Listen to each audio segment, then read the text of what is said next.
Hello, my name is Salman Hamid, and I'm Assistant Professor of Integrated Science and Humanities at Hampshire College. I'm Kevin Anderson. I teach courses in film and anthropology at the University of Massachusetts, and this is Film Autopsy.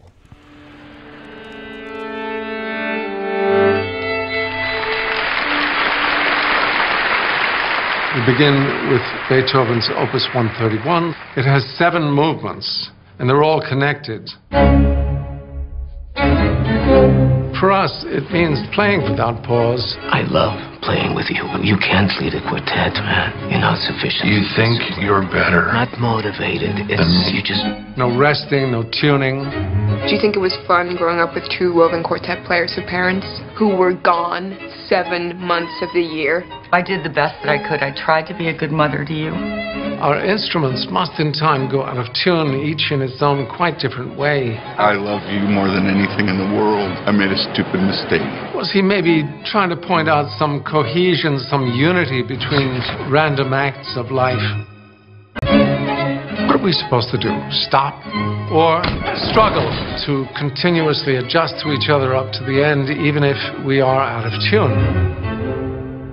I don't know. Hello, and welcome to a film autopsy of A Late Quartet, new film directed by Yaron Zilberman, written, directed, and produced by Yaron Zilberman, starring Catherine Keener, Imogen Poots, Philip Seymour Hoffman, Christopher Walken, and Mark Ivanir. The premise of the film, revolves around the story of 4 individuals who make up this quartet in New York City, rather successful musical quartet in New York City. And the premise is what happens when this group of collaborators and artists and friends and lovers are faced with the demise of one of its members, one of the older members. Christopher Walken has a health issue, and we won't go into exactly what's going on, but his health starts to threaten the survival of the group. And when I initially was told the premise of this film, I was like, well, I'm not really particularly interested in this. It's not really that captivating. But then going in and seeing the film, it is so engaging. The personal struggles, the interpersonal dynamics, it's a very economical film. Every scene is very tight. The dialogue is very good. You're not entirely sure where it's going to go, or at least how it's going to end. And it's a very surprisingly engaging film that has a very small premise. Yeah, I mean, if you get a chance to see this film and see it on the big screen also, because the this time we mean it. Acting is just so phenomenal. I mean, these are all of these phenomenal actors at the top of their game. And Philip Seymour Hoffman, we've recently seen him in The Master also, which he was amazing. And now he comes up in A Late Quartet, and again, just the subtlety of his performance is just amazing, and seeing it just, even when he's quiet or just with his gestures, he can convey so much information. And this film is just about the dynamics within that group. How just with this news item, how their dynamic changes. And the way the story is told is through the use of music, or the way the music collaboration works, because everybody has to be... Would you want to set that up? Right. So I mean, a lot of it has to do with this one particular performance that they have with the Beethoven's Opus 131, and which is known to be the fact that the way it was written, you cannot simply transition from one person to another, meaning to say that if and I forgot what the order was because we are really away from a musician aspect. And I think with that Opus 131, and it's brought up in the film, one of the big challenges with it is that there are no pauses, there are no breaks. So as a quartet plays it, each violin, cello, and viola will start to go out of tune, but they'll go out of tune differently. So they need to, not improvise, but really be attentive to what the other instruments are sounding like. And that premise applies to the individuals in their lives in this film. As Christopher Walken's health is demising, then they need to start to play off each other in their real lives. And the aspect is that, that when it is getting out of tune. And I think that is one of those aspects. And then how do you react to that? And so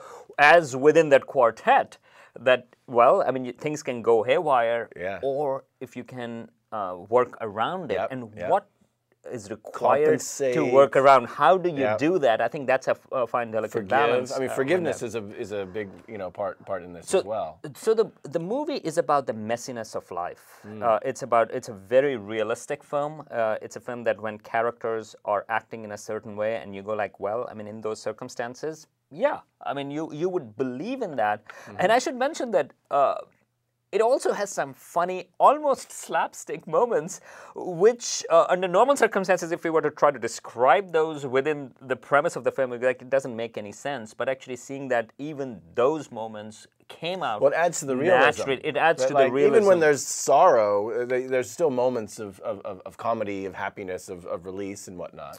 And there are some, and again, the dialogue is brilliant. Yeah. The music is phenomenal. Every single thing is perfectly put together, and the ending is just perfect. It's This is great. not one of those movies that you're gonna go and be, I don't know, or like, it was too cheesy or too appeasing, whatever. Like, it was just the right ending for the film. And again, with the performances, I just want to also bring up Christopher Walken, because he is really the moral center to the film as well as to the quartet. He's much older than the rest of the players, and he'd actually known Catherine Keener's mother. He was in a quartet previously with her, and so it's a. I don't know if I'd say it's uncharacteristic Christopher Walken performance, but he's not chewing the scenery. He's more the observer. He's reflecting upon things. He has like these kind of quiet interjections with the group when things start going out of hand. It's really nice to see him. I mean, I've always liked Christopher Walken. He's always good,